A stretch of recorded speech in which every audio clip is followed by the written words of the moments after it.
Hello friends, this is Satvinder Bhatia from Sukhmani Immigration Services, Brampton, Canada. I'm a regulated and licensed Canadian immigration consultant. Today, again, very excited because I have a fantastic news to share with you. What is the news? What is the detail? I'll share everything with you. But before that, a small request. If you are new to the channel and have not subscribed yet, please do consider subscribing. We talk a lot about Canadian immigration news, update, tips, tricks on this channel. If you like the video, please share it with your family and friends so that they can also benefit. Just remember one single thing. This channel is dedicated to Canadian immigration. So anything happening on Canadian immigration, you will get it here. So once again, please subscribe to the channel and let us see this fantastic news. This fantastic news is about the new update which came in for nanny caregiver program. And there is a change in the work experience requirement. It has become very easy now. The work experience requirement has changed, and you won't believe it what happened today. I just woke up in the morning and I saw more than 50 plus emails. Like my inbox was flooded with the emails. I don't understand what's happening. So I got more than 50 plus emails, and the email, I can show you the proof of that email. Here is the proof of that email. So email coming almost 7 in the morning. They started coming 7 in the morning. And these emails you can see are from IRCC, addressed to me, and the date is 28th June. 28th June this email came, which is today. So clearly mentioned change to the work experience requirements of the applicants under home child care and home support worker. So for both of them, home child care and home support worker, the requirement has changed. And what is the change? The change is the requirement was there 1 year of work, which is 12 months of work experience. It has reduced to 6 months. So earlier this requirement for 2 years was there. From 2 years, 12 months. From 12 months, it is reduced to 6. Just 6 months of work experience. And another fantastic thing which happened was, you can, if you do not have the Canadian experience, no problem. No problem. You can have experience from inside Canada or outside Canada. So even if you have outside Canada experience, I can get you the PR. That's as simple as that. I can get you the PR because you have outside Canada work experience. So that is also eligible.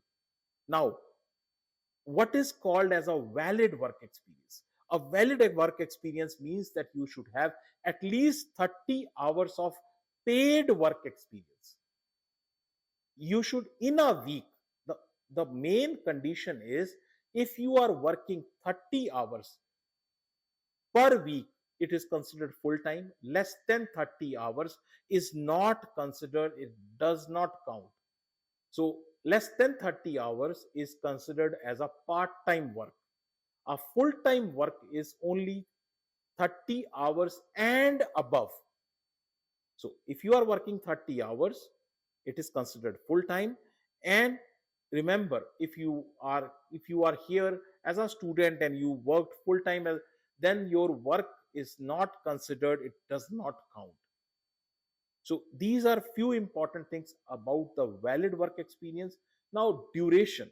This duration period is also very important. This duration is 36 months. 36 months from the time OROWP is issued. Now, what is this OROWP? Well, it is not a syndrome. It is the name of the work permit. OROWP is meaning is occupation restricted open work permit. Occupation restricted meaning you cannot change your profession. You have to be in the caregiver profession, but it is an open work permit. You can change the employer. So when you got this work permit, when you got the OROWP work permit, from that time, 36 months from the date of issue of that, the proof of work experience is counted. Work counted is 6 months in a row. Now this is very important. So what happens sometimes when you come as a caregiver, sometimes the person you are taking care of may be an elderly person. He or she passes away when you just worked for 2 months. Now when he or she passes away, you are without work, you don't have work. So you find a new employer, right? But then there is a gap. That gap comes in between. So your work experience, even if there is a gap and it is not in a row, still it will be counted. That is the concept. Even if you got a gap in your work experience due to any reason, whether you got sick, whether employer passed away, or whatever has happened, or maybe they got well also, maybe the employer, the person whom you came to take care got well, they do not require a caregiver. So that can also happen. But any circumstances which resulted in you from changing one employer to another and there is a gap will still be counted. So that is duration. Now, if you have a Canadian work experience, what are the documents you need?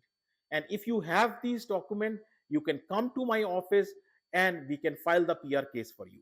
So you need the document T4. T4, what is T4?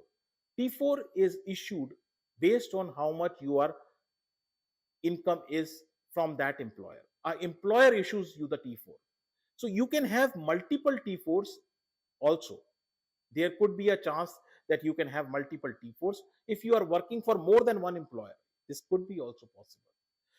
The second thing you need is notice of assessment. NOA, notice of assessment. So CRA, the body which is here, the Canadian Revenue Agency, CRA, that generates the notice of assessment. They assess your income, and based on that assessment, they send you the notice of assessment. That is what you need. So notice of assessment, reference letter.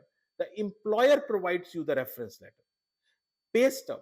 So every month, every week, by week, whatever way you are getting a salary, you are getting a pay stub also.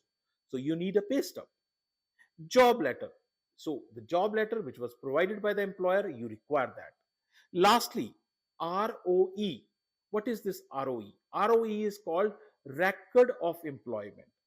So record of employment is generated. Suppose you are working for an employer and that employer has changed, whatever reason, they do not require any more your services.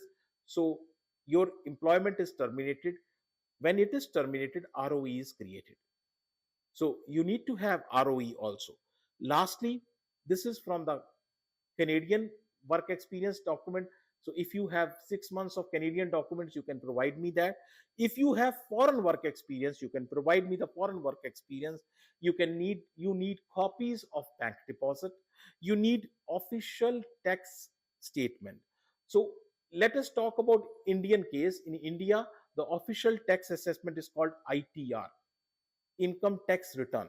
So you can show that income tax return, you can show the reference letter, you can show the pay stub or salary slip or pay slip, whatever you can call that, job letter.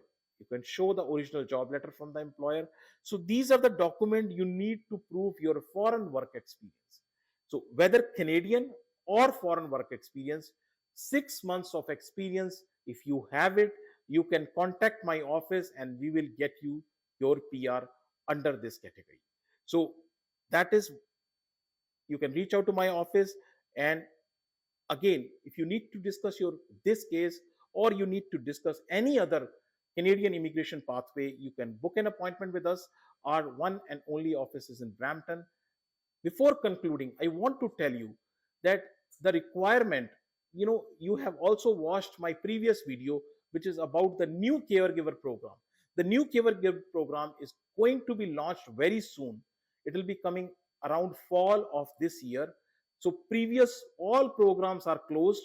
New program is coming very soon. Get yourself prepared, get ahead of the line, and once you are prepared, your chances of going into this are very, very high. So you can reach out to my office, book an appointment. Our office is located in Brampton. Address, email ID, phone number, everything is shared right here with you. Very important. If you have still not subscribed to the channel, please do consider subscribing. Thank you very much for watching the video. Thanks.